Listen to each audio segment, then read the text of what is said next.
L'apôtre Jacques a dit ceci, que lorsque nous voulons faire des projets, nous devons tenir compte de Dieu, ou encore nous devons dire que si Dieu le permet.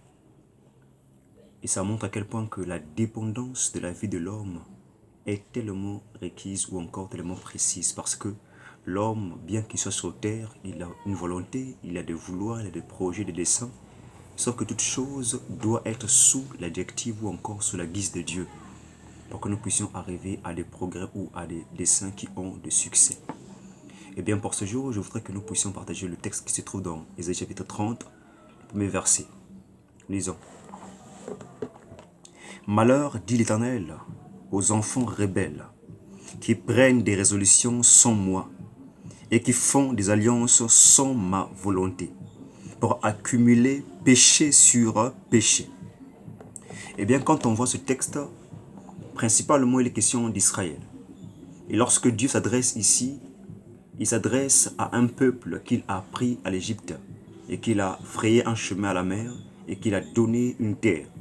Ce peuple était conduit par Moïse, le prophète de Dieu, et par suite par Josué, et Dieu, une fois établi dans la terre promise, Dieu leur accordait des juges.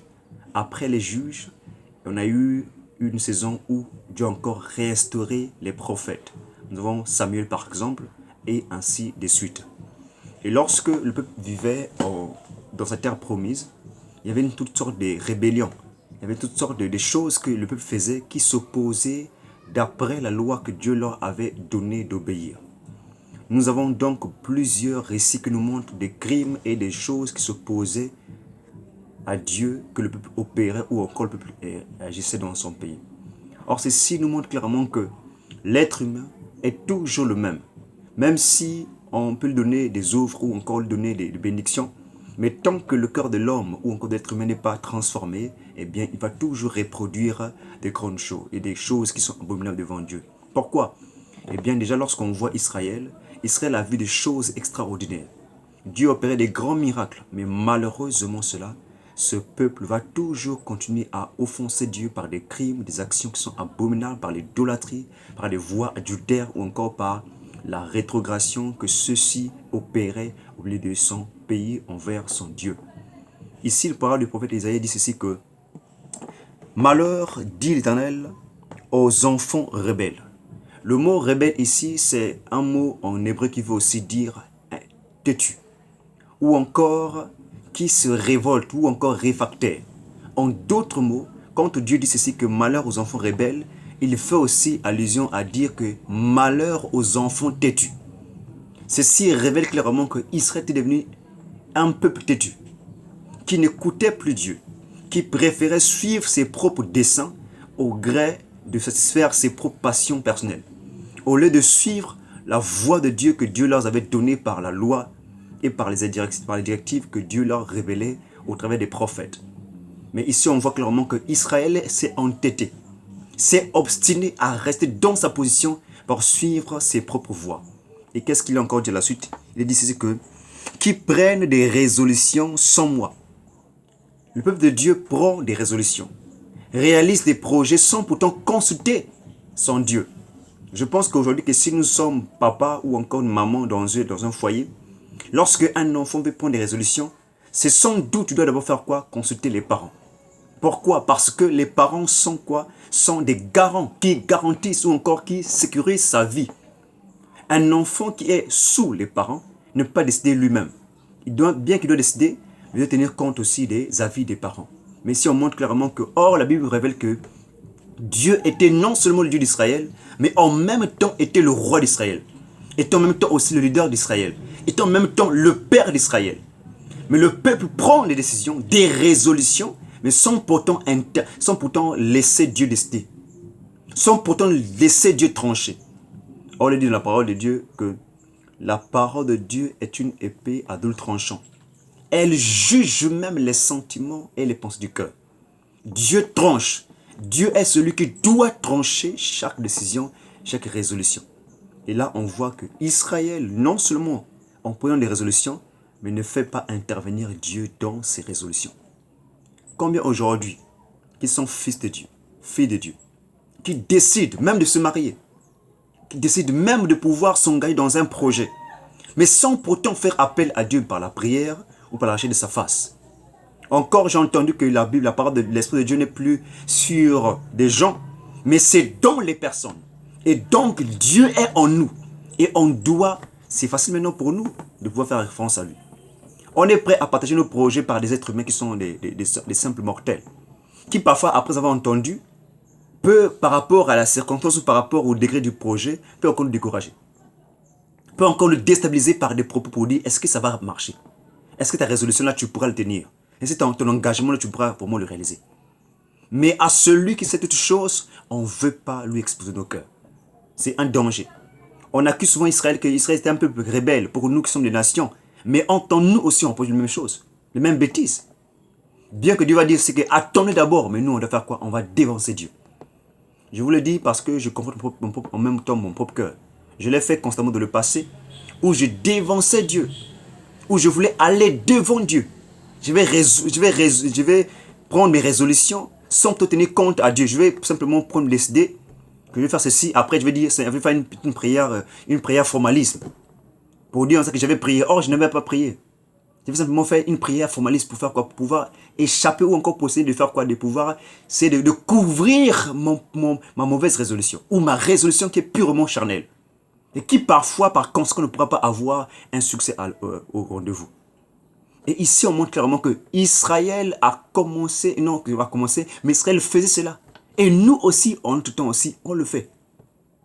On prend des résolutions, sans pour autant tenir compte de celui à qui nous appartenons. On dit que Jésus est notre Seigneur. Ça veut donc dire qu'il est notre possesseur. Mais quand on décide, il n'est pas le centre qui doit trancher la décision en question.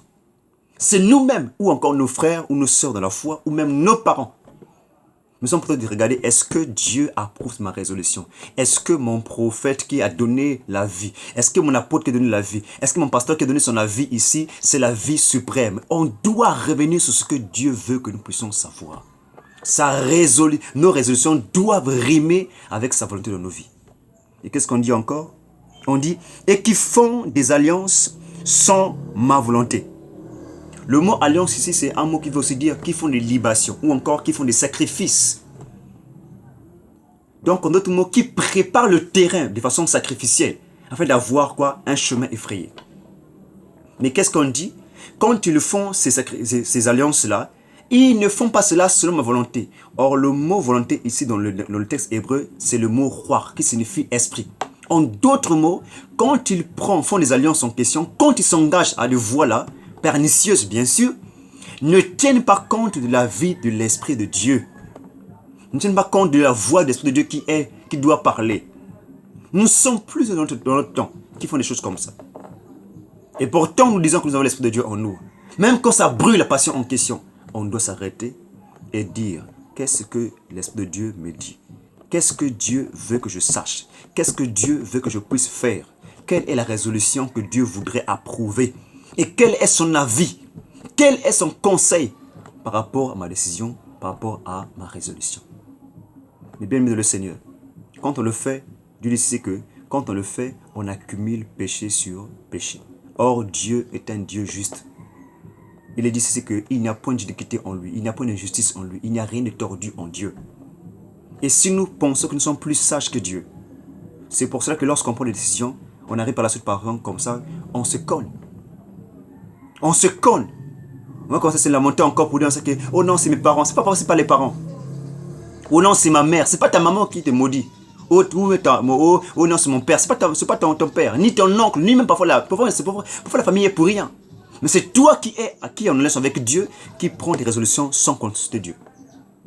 Et quand ça fait mal, quand ça va mal, ou bien quand ça ne s'arrange, quand ça ne t'arrange plus, tu commences à accuser tes parents, des connaissances, le pays ou encore les autorités.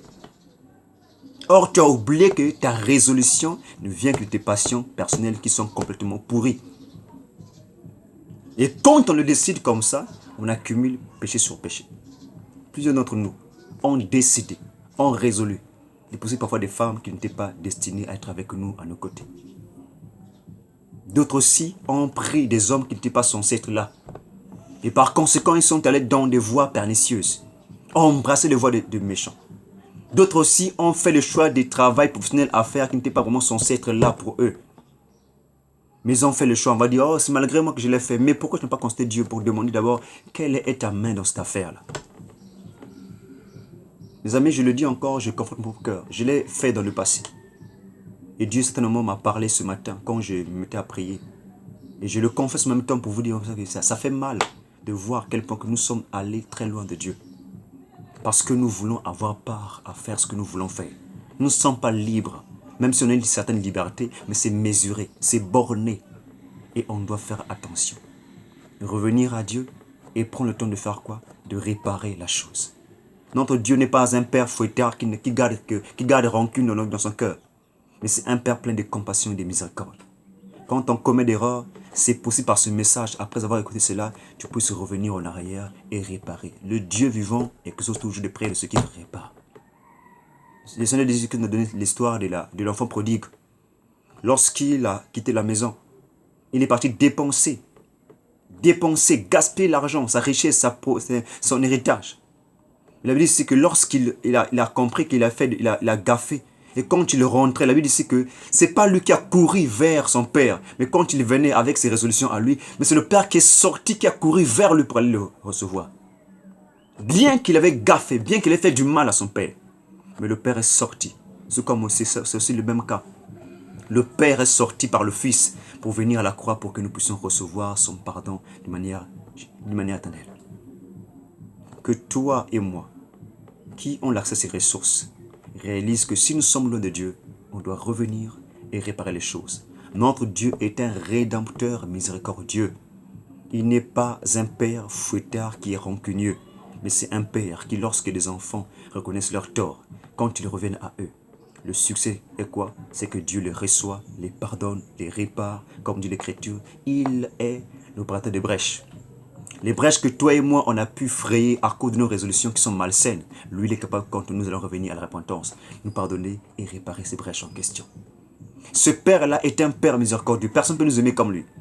Personne ne peut nous pardonner comme lui. Même lorsqu'on fait des gaffes, même 10 000 fois, même le même jour, même en 1 heure, quand on revient à lui, il pardonne. C'est pour dire en même temps que c'est un message aussi pour lancer à vous qui êtes déjà perdus, qui êtes partis aussi loin de Dieu. Revenez au Seigneur, pas aux hommes de Dieu, pas à une église. Revenez d'abord à Dieu et laissez Dieu vous pardonner, vous laver, vous nettoyer, afin qu'il puisse prendre la part de vous réparer lui-même.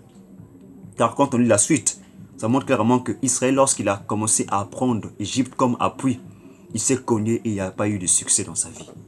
Que Dieu nous aide, nous tous, afin de revenir à lui et de prendre des résolutions d'après son conseil et qui est conforme à sa volonté pour notre vie. Père Céleste, aide mon frère, ma soeur, par ce message. Toi qui nous as parlé par ce court message. Oh Dieu, rappelle nos cœurs à revenir à toi et de ne plus suivre nos résolutions personnelles, mais d'être avec toi pour ta gloire seulement, Dieu. Sanctifie nos vies, pardonne nos vies et donne l'accès, oh Dieu, à repartir à zéro et avec ton conseil à toi, Père. Tu es Dieu, tu nous pardonnes, tu donnes l'accès à tes enfants pour être simplement à toi pour toujours. Toi qui es gracieux, sois béni pour toujours au nom de notre Seigneur et Sauveur, Jésus-Christ. Amen.